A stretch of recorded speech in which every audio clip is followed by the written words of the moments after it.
napkins. Look off of me. I like your. Just like you woke up and try to figure out where you are.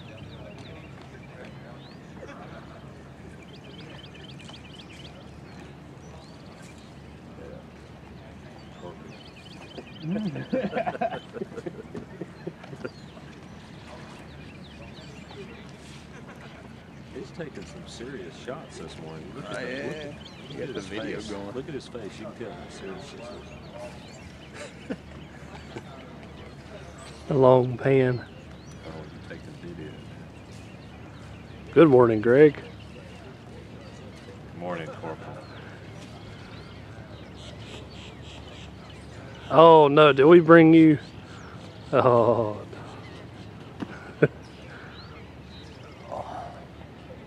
And back to sunrise.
Good evening, ladies and gentlemen. Welcome to the night firing edition of the sesquicentennial observance of the siege and bombardment of Fort Macon. What we're going to do tonight, we will be firing the cannons in a night firing demonstration, and there will be several sequences. Remember that the guns will have to have time to load. We'll do several sequences of firing, loading in between times, and in between times I will try to tell you a little bit about some facts about what happened on this night 150 years ago and what the artillerists did and so forth. I'd like to warn you folks that this is artillery. It will be loud. If you do not like loud noise, if you have hearing aids, small children, pets, make your preparations accordingly, because this is going to be loud. Okay, we are going to begin the program now. Listen up, here you go. Open your mouth. Mr. Briner. 5 second interval. Left to right, 5 second interval. On left, man. Number 1, fire. Number 2, fire. Number 3, fire.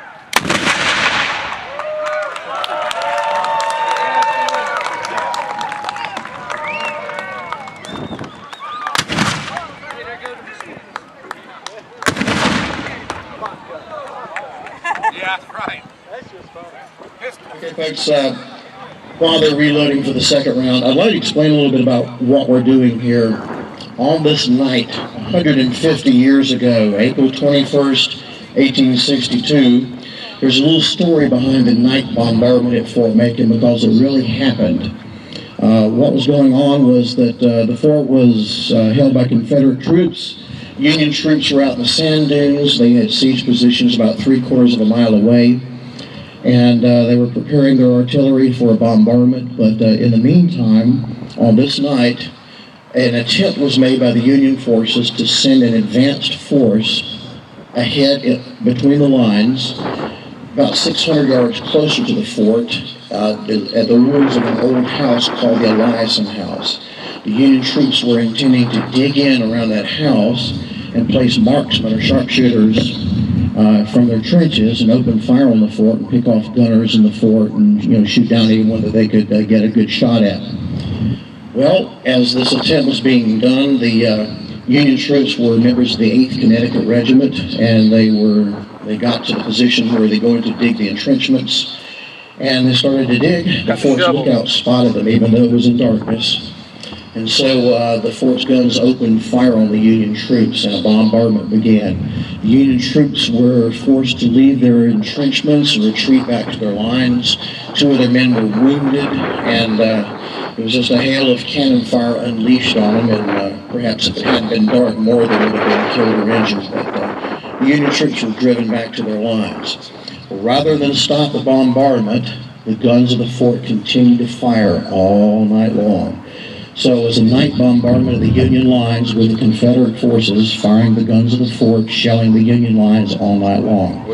People of Beaufort, Morehead City could see the bombardment. They could hear it. They could see these twinkling fuses of the shells as they went through the air and exploded. And it must have been quite a spectacle. So 150 years ago, probably at this very moment, some of these events were taking place. It's kind of interesting to think about, and that's what the whole sesquicentennial observance is about, remembering the things that happened in our country 150 years ago during the war between the states. So in just a moment or two, we'll be ready to begin a second round of firing for you.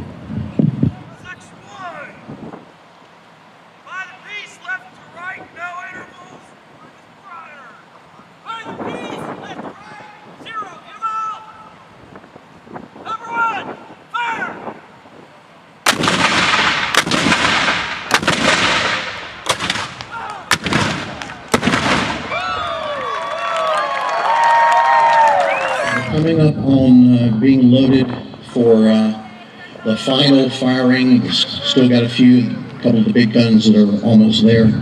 Again, we will try to fire the big guns all at once, and then the field guns will respond afterward. Excuse me, field guns are firing first, the big guns are going to be fired last, and try to fire them in sequence. Very few places in the United States that have 3 functional cannons, large cannons of this size, much less being fired all at once. So kind of a special thing for you to see here. But anyway, imagine these bombardments going on and on and on all night long. What an intense thing this bombardment must have been. So all this is happening, like I say, probably at the moment right now, 150 years ago, here at Fort Macon. Pretty interesting. So give us a moment, we will do the grand finale of the night firing event here.